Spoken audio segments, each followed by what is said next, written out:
Your site is already on your own domain, so this is shorter than you'd expect. There's just 2 settings and a check. First, a setting that trips a lot of people up.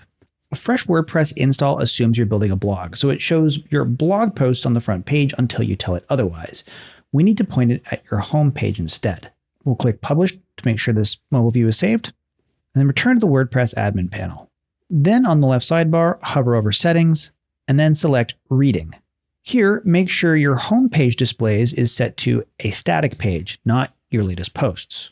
Make sure your home page is set to your actual home page, and then your posts page is set to your blog page if you have one.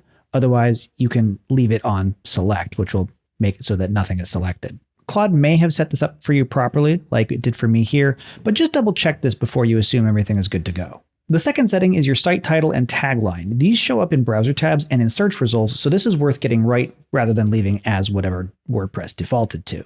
On the left side, under Settings, select General, then change your site title. Here we just have the .com, but I'll change it to Bud's Landscaping. You can also add a tagline if you'd like, and a site icon. Once you've got things set the way you'd like, scroll down and hit Save Changes. Next, let's have a look at your website in a private window, which will show you what a visitor sees. I'll open up an incognito tab and then navigate to my website. Here it is, live on the internet, ready for visitors. Click every page, check your images load, check the menu links go where they should, and send yourself one more test message from the contact form. 2 things you'll want in a month when you've forgotten all of this. Remember, your site's backdoor is your domain, then add /wp-admin. That'll take you to the login page where you can get into your dashboard. And your hosting controls are in Hostinger, which you can reach from the Hostinger tab inside of WordPress, and then click hPanel on the upper right. Here, I recommend going through and doing whatever verification steps still linger in Hostinger, like verifying your email. You can also manage your domain settings here on the left side. And if you want to set up your free email, simply click the Emails tab on the left side, and then click to claim your free email.